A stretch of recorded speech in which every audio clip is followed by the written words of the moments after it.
Good evening, everyone. It's good to see you here. Hope that you've had an enjoyable day, and I'm glad that we can be back together tonight, have this opportunity to worship in spirit and truth once more.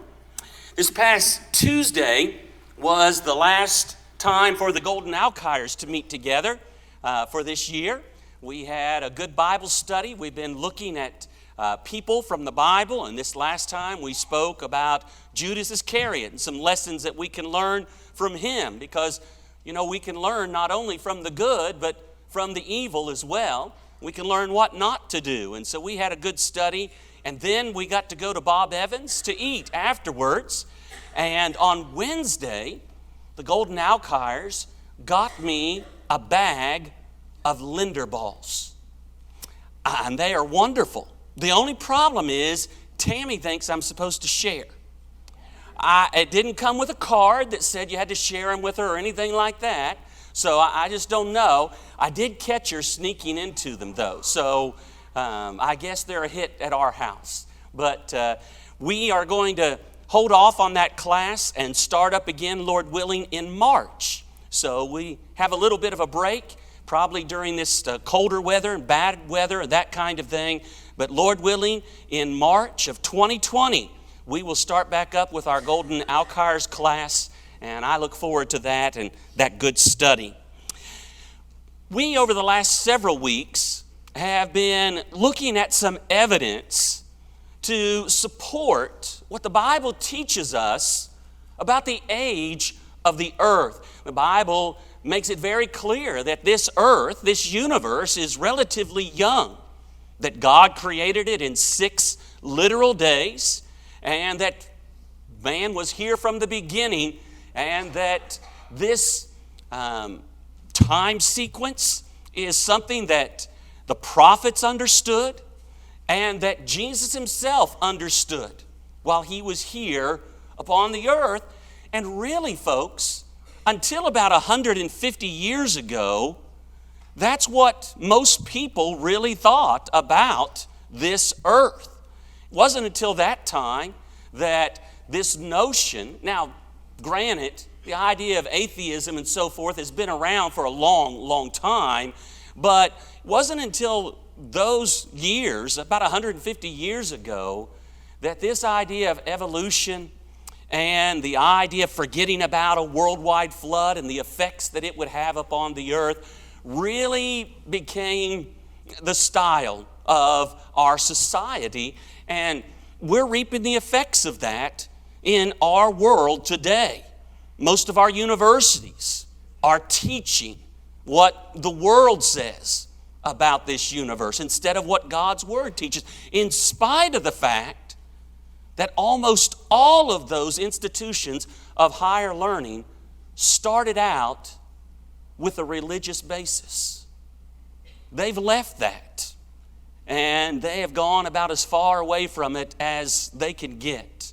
And this is certainly one of those areas. Well, tonight I want to share one more lesson with you in this series, and then we'll move on. But I wanted to bring this matter to our attention. What about the dinosaurs? What are we supposed to do with them? If I were to ask you what the world says about dinosaurs, there is no doubt that everybody here could tell me the idea that has been put forth. That the dinosaurs lived millions and millions and millions of years ago. And that no human being ever saw a dinosaur. They died out 70 million years ago, 65 million years ago, and man, he's a latecomer. He's only been here about 3 million years, and so there's absolutely no way that any man could have seen a dinosaur. And you see a chart like this, and I don't know how clear it is with all the different names of these layers and time periods, but you see charts like this, geological timetables in different reference books that are supposed to be symbolic of the way that sediment has been laid down and an evidence of of all these millions of years that have transpired for this earth. And you find these fossils, you're supposed to find them. The oldest fossils would be in the lowest layers, and those that are newer would be up toward the top. And it looks good in a textbook. I hope you realize that nowhere in our world does this geological timetable exist, because it's all mixed up. Like something catastrophic might have happened and jumbled it all around. Wonder what that could have been. But this is what we're led to believe, that it's all just very ordered, and we know these things. And a lot of times it's done with circular reasoning. Oh, that fossil is 70 million years old. How do you know that? Well, because we found it in this layer of rock that's 70 million years old. Well, how do you know that rock is 70 million years old? Because we found this 70 million year old fossil in it.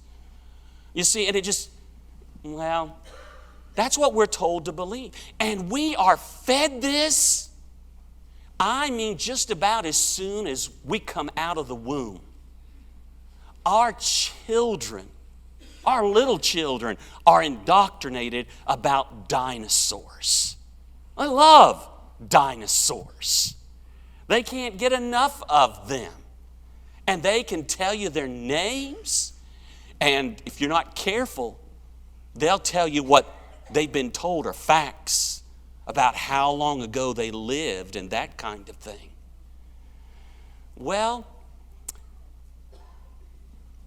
we find some very different things when we really look at the evidence. You look at a picture like this, and an evolutionist would just, he'd have a conniption fit. He just couldn't take it. Because you have people with dinosaurs, riding on dinosaurs, using dinosaurs. You could never do that, right? They are such fierce animals, and they would just eat us up, and because man could never tame any kind of wild beast like that could harm him. Has anybody ever been to a circus? Seen what happens there? Anybody been to SeaWorld? What are those big creatures called? Shamu? Killer what? Whales. What's their first name? Killer. And yet, people ride on the back of those things? Or an African elephant that can weigh 22,000 pounds? And yet, Hannibal could use them as part of his army when he goes against Rome. And so I don't think a picture like this is out of the realm of possibility. Now, I know that some would think, oh, that's crazy talk. You believe that man and dinosaur lived together? Well, I do. I do. And I'm going to share some evidence with you this evening. Now, I want to share this little thought with you, and it kind of ties into what we were talking about just a moment ago.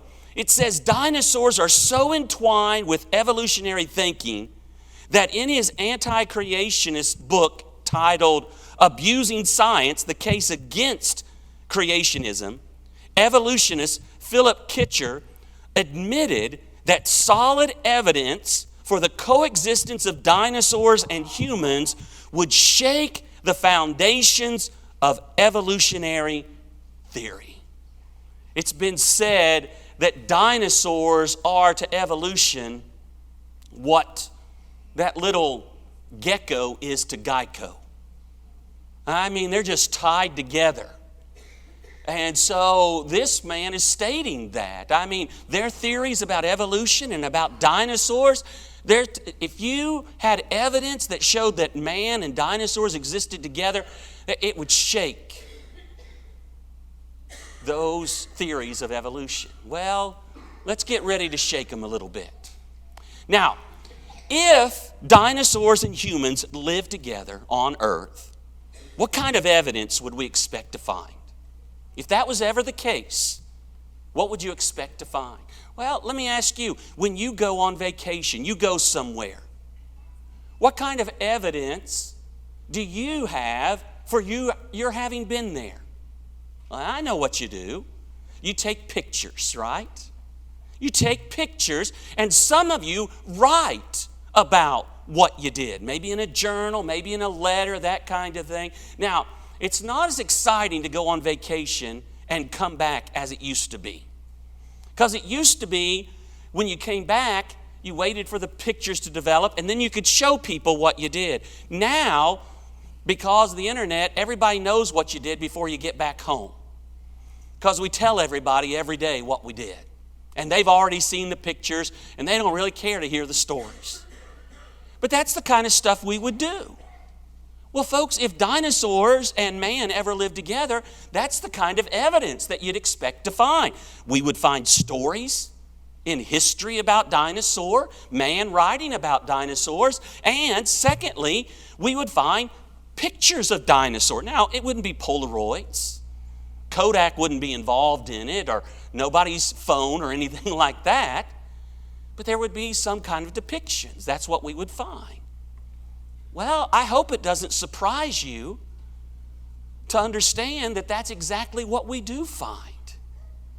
Men writing about dinosaurs, and also pictures displaying dinosaurs. Let me share some of this with you. First of all, the idea of finding stories about dinosaurs. People writing about them throughout history. Now, I will tell you this. They don't call them dinosaurs. And you might say, well, why not? It's because the term dinosaur was not coined until the 1840s. And so when you read about these creatures, they're not going to be referred to by the names that people call them today, because those names haven't been around for very long. Well, what did they call them? Well, one term that they use quite often, dragons. That's what they would call them, dragons. In 2004, in South Dakota, this fellow was found, this fossil, this head, and it so resembled what men have come to understand as a dragon that the name that was given unto this creature is Dragorex. Because this dinosaur looks like we would think a dragon would look. And that's what we read about in the pages of history. Men have done research on this. James Perloff wrote, "The flood is not the only common remembrance of the world's cultures." I hope you remember that. Throughout the world, different civilizations, there is a flood account. And all of that bears record to the fact that there was this worldwide flood. Now, we don't need that because we have the Bible, but it's very interesting that in every culture there is that flood account. The same is true of dragons. They also remember dragons. From England to China, these were a long part of the national mythologies. The Indians of North and South America had legends about them. They were written of in Ireland, France, Germany, Italy, Greece, Switzerland, Scandinavia, Ethiopia, Egypt, Persia, Russia, India, and Japan. And all of them write and share the same kinds of things. They know how these dragons appeared. They know what they ate, how they behaved, where they lived. This fellow says 1,000 years ago, dragons were such familiar creatures that what they looked like and how they behaved was common knowledge to every man, woman, and child. 4,000 years ago, sightings of dragons seem to have been almost as frequent as sightings of whales today. I thought this was interesting. Herodotus, you may remember that name from our studies of the life of Jesus and of history, Bible history. He was a historian, and we look at his writings. He wrote about flying serpents. Notice, he said, "There is a place in Arabia to which I went on hearing of some winged serpents. And when I arrived there, I saw bones and spines of serpents in such quantities as it would be impossible to describe. The form of the serpent is like that of a water snake, but he has wings without feathers, and as like as possible to the wings of a bat." Almost sounds like a pterodactyl or something like that, doesn't it? It's what we would call it. Look at this in the writings of Josephus. Again, a historian that we reference about the life of Christ. He says this about the Israelites in their wilderness wandering. "When the ground was difficult to be passed over because of the multitude of serpents, which is produced in vast numbers, some of which ascend out of the ground unseen, and also fly in the air, and do come upon men at unawares, and do them mischief." Historians writing about these flying serpents, reptiles, not birds, not bats, but flying reptiles. Then you have the work of Marco Polo in the late 1200s, going to the Far East and writing there about some of the creatures that he saw. He then described some of the animals associated with the area. He wrote, "Here are found snakes and huge serpents, 10 paces in length and 10 spans in girth." That is 50 feet long and 100 inches in girth. "At the forepart, near the head, they have 2 short legs, each with 3 claws, as well as eyes larger than a loaf and very glowing. The jaws are wide enough to swallow a man. The teeth are large and sharp, and their whole appearance is so formidable that neither man nor any kind of animal can approach them without terror. Others are of smaller size, being 8, 6, or 5 paces long." He even went on and described how they knew their paths, and they could trap them. They could kill them by putting stakes in the ground and covering them with sand, and these animals would fall into that, and I guess the stakes would do them in. When Marco Polo gets back home, the people reading his memoirs try to get him to recount all of this, to say that it was all a lie, that he made these things up. On his deathbed, he still would not. And he said, "I haven't told you half of it." I just share these things with you because it's what we would expect to find. There would be men writing about these creatures. This is interesting. In the 15th century, according to a contemporary chronicle that it still survives at Canterbury Catholic's Library, Cathedral's Library, the following incident was reported. On the afternoon of Friday, September 26, 1449. It's not very long ago. And the date is given. 2 giant reptiles were seen fighting on the banks of the River Stour, near the village of Little Cornroyd, which marked the English county borders of Suffolk and Essex. One was black and the other reddish and spotted. After an hour-long struggle that took place, to the admiration of many beholding them, the black monster yielded and returned to its lair, the scene of the conflict being known ever since as Sharp Fight Meadow. And so we find these things talked about throughout history. And it's just a sample of some of the writings that people did about these creatures. Again, they're not called dinosaurs. That term wasn't around. But these huge creatures are talked about. Now, it's not just the idea of having them written about. We said we'd also have pictures. Well, we wouldn't expect them again to be the kind of pictures that we have today. But they would be drawings and carvings. Do we have anything like that? Yes, we do. This is a place called the Ta Prohm Temple in Cambodia. It's a temple that a man built unto his wife.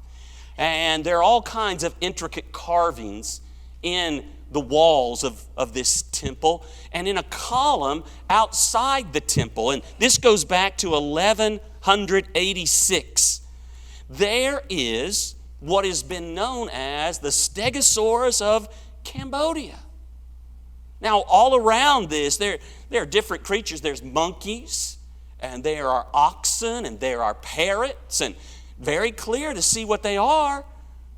I'm telling you, folks, a third grader, if you showed them this carving, would know exactly what this is. Now, the question is, how did those people in Cambodia know? If we didn't discover the bones of dinosaurs until the 1800s, about 1820, how did they know to make a carving like this? The obvious answer is they either saw it themselves or had someone who told them who had seen it. Here's another example. Philip Bell's tomb at Carlisle Cathedral in Carlisle, England. He dies in 1496, and in the brass work around his tomb there are carvings, engravings of animals, deer and that kind of thing. And right in the midst of all of that is this carving. I hope it comes out clearly, but looks like two long-necked dinosaurs, exactly what you'd expect to see. This looks like what Fred Flintstone would have worked on, right? And slid down at the end of the day. Long tail, long neck. Again, how did they know to carve something like this unless they had seen them or again been told about them? This is very interesting. Here in the United States, at a place called Kachinga Bridge, it's in Utah. You can go there, and there are natural bridges there, and there are drawings and sketchings on the walls of this natural bridge. There's one that is of a man. There are handprints on the wall. There is one of a wild goat. And then there's also this one. Look at that. Now, the one that you can see more clearly has been enhanced just so you can see it. But what is that? Well, again, it's a long-necked, long-tailed dinosaur. Dinosaur. A couple of our brethren went to this place. And then they went back to the gift shop that was not far from there. And a lady was working there and asked them what they'd been doing. And they said they'd been to Kachinga Bridge. And she said something along the lines of, well, did you see the dinosaur? And they said, yeah, we did. That's what they came to see. But they asked her, what does the evolutionists say about that? And her response was, they don't like to give an answer. They don't want to answer it. They don't want to answer it. Now, she went ahead and said, anybody that thinks it's a dinosaur is crazy. That was her saying that. She didn't know where they were from. But if you look at that, again, grade school child would tell you that's a dinosaur. How did they know? Those Native Americans, how did they know to make a drawing like this? They were here in that area from about 150 BC to 1200 AD. And, I think this is interesting, we have found in that same area the bones of dinosaurs that looked like this one. The easiest answer is they saw them, or they knew those who had seen them. Here's another example. This is near the Grand Canyon, the Havisupai Canyon. Petroglyph is there, drawings upon the wall of this canyon. And there you see this drawing, again, very clearly of a dinosaur. And scholars look at this and they say, it's in the position that man would have most naturally seen it on its tail. And you look at an animal like this, and you have, again, animals, bones of animals that have been found in that area that resemble this drawing. Here it is again, a little clearer. But again, how would they have known to draw something like this? Long before we knew anything about dinosaurs. This is interesting as well. The Jules Rudd collection. He was a German man who went to Mexico. He was riding on a horse. He saw some clay, thought it was pottery in the sand, and when he uncovered it, it was these figures. And he uncovered more and more, and then he got the people that were there, started paying them a peso for every complete figurine that they brought to him. They brought him over 30,000 that they found. And those figurines were of all kinds of different animals and of people.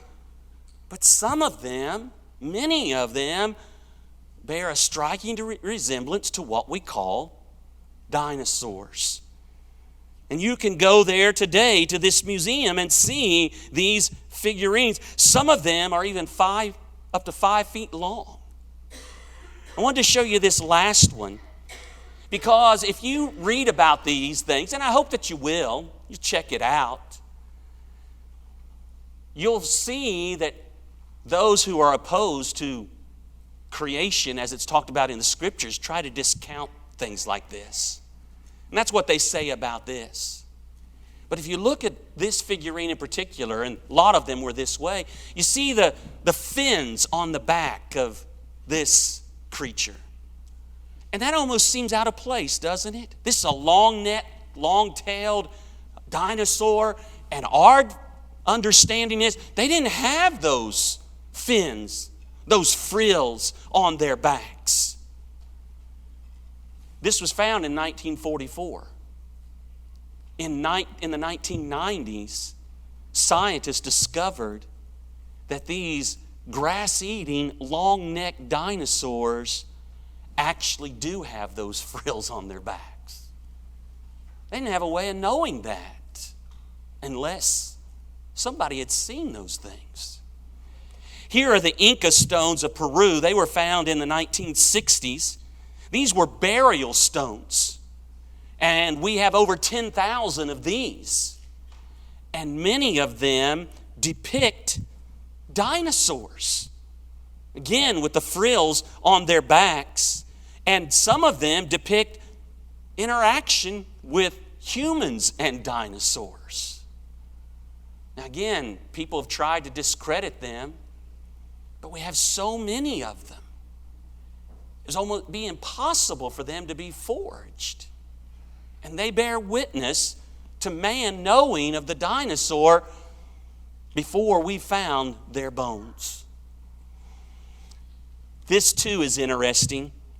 It doesn't have to do with the pictures, but since the 2000s, fossils have been discovered that have soft dinosaur tissue in them.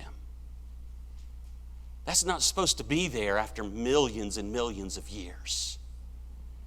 They don't really have a good explanation for it. They try to connive something up with the different kinds of chemicals and things that must have been there to preserve this for 65 million years. But folks, things don't stay pliable for that long. They have blood vessels and cartilage, and you can move them and they snap back into position. They argue for a very, very young earth, that dinosaurs haven't been gone for that long. Well, let's consider one more thing, and that is, what does the Bible say? Does the Bible talk about the dinosaur? Preacher, can you tell me, can you show me a passage where we read about dinosaurs? Well, listen. The Bible doesn't set out to tell us about every creature that God ever created. Can you show me a verse about a kangaroo? How about a duck-billed platypus? Can you do it? No, they're not included. Does that mean God didn't make them?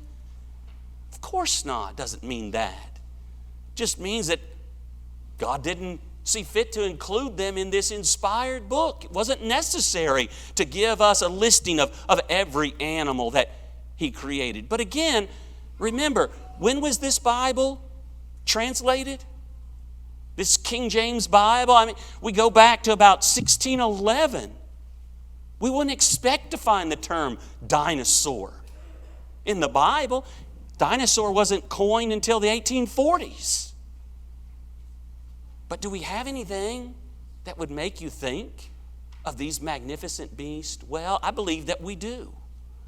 I want you to turn to Job chapter 40.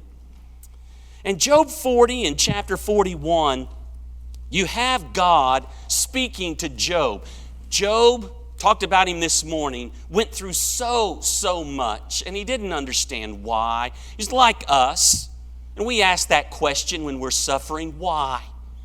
And like Job, we need to understand we may never be given an answer as to why. Job is never told why. He is told who to trust in, and that is you keep trusting in God, even if we don't understand the why. But Job, he wanted an audience with God. He wanted to be able to talk to God, to ask Him about these things. Probably felt like he had a right to demand something like this at the time. Well, at the end of the book, God does appear to him. But God says to Job, Job, before you ask your questions, I've got some for you. And he starts talking to him about different things, and we still don't have the answer to many of the things that God talks to Job about. But he begins talking to him about animals. He talks about the ostrich and about the hawk and about the eagle and about horses and so forth, about the wild ox and all these different creatures. And when you get to chapter 40 and you start at verse 15, he talks about behemoth. What's a behemoth? You know, the Bible, the translators just didn't translate that word. They transliterated it. They just took that word and made a new word in English. And so it's really the same that you find in the original text. They just brought it over. And so we have this creature called a behemoth. Now, a lot of you probably in your Bible or in notes that you've seen will have a little footnote that says maybe an elephant or a hippopotamus. Okay? Well, let's read. See if that describes an elephant or a hippopotamus. Behold now, behemoth, God says, which I made with thee. That's significant. I made him with you, with man. He eateth grass as an ox. Lo, now his strength is in his loins. His force is in the navel of his belly. He moveth his tail like a cedar. The sinews of his stones are wrapped together. His bones are as strong pieces of brass. His bones are like bars of iron. He is the chief of the ways of God. He's huge. Hippopotamus, the biggest creature? An elephant, the biggest? No, it's not. It is on land right now. But you've got blue whales that can weigh 400,000 pounds. Now, it's mostly water weight, but they're huge. They're huge. He says of these creatures, they have a tail like a cedar. We read throughout scriptures of the cedars of Lebanon. Folks, look at the tail of an elephant. Does that look like a tree to you? How about a hippopotamus? That's a nice view, isn't it? That doesn't look like that's a twig. But you look at a creature like this, 130 feet long, over 100 tons. It fits the description much more than any creature we have today.